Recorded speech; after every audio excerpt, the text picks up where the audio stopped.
మాజీ మంత్రి హరీష్ రావు చేసిన వ్యాఖ్యలపై ఎమ్మెల్సీ అద్దంకి దయాకర్ ఘాటుగా స్పందించారు.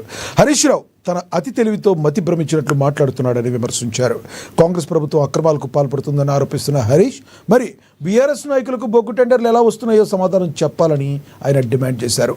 నీ చుట్టాలకి టెండర్లు దక్కినప్పుడు నీకు ముడుపులు అందలేదని అక్కస్తోనే ఈ విమర్శలు చేస్తున్నావా అని అద్దంకి దయాకర్ ప్రశ్నించారు. అబద్ధాలను నిజం చేయడానికి బాబా బామ్మర్దులు పడుతున్న తాపత్రయాన్ని ప్రజలు గమనిస్తున్నారని ఆయన ఎద్దేవా చేశారు. సొంత మామ పక్కన పెట్టిన నిన్ను సీఎం రేవంత్ రెడ్డి ఎందుకు పట్టించుకుంటారని అద్దంకి దయాకర్ సెటైర్లు వేశారు. విజిట్ అనేది అందరికీ ప్రవేశం కల్పించిన అర్హత గల్లోళ్ళకి వచ్చిన ఆ అర్హత గల్లోళ్ళు కూడా బీఆర్ఎస్ వాళ్ళే కదా. మరి బీఆర్ఎస్ వాళ్ళకి ఇస్తే అవినీతి జరిగిందంటే మరి అవినీతి మీ చుట్టాల నుంచి నీకు ఏమైనా ముడుపులు అందలేదా, లేకపోతే నీకు ఇస్తాన్ని ఇవ్వలేనందుకు వాటిని రద్దు చేయాలని చూస్తున్నావా?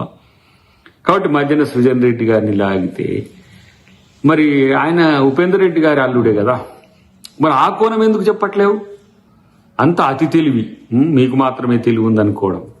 దాంట్లో మళ్ళీ బట్టి గారిని మధ్యన పెట్టేసి రేవంత్ రెడ్డి గారికి ఏం చెప్తారు, రేవంత్ రెడ్డి గారికి మీ బామ్మ ఇట్లా చెప్తుండంటారా? అరే బాబు, అసలు ఆడ అవినీతే లేదంటే నీలాంటి సొంటికాయగాలు చెప్పిన దాన్ని ఎందుకు పట్టించుకుంటాడు ముఖ్యమంత్రి?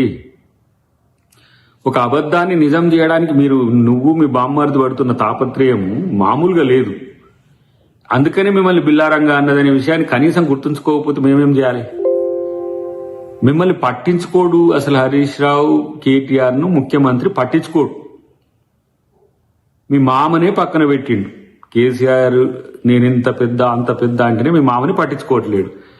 ఇంకా దానికి ముఖ్యమంత్రి గారిని దాంట్లోకి తేవడం, బట్టి గారి మీద తేవడం అంటే మీకు అబద్ధాలు రోజు చెప్పి చెప్పి ఎక్కడికి వచ్చిందంటే అబద్ధమేదో నిజమేదో తెలియని స్థితికి మీరు వచ్చిండు.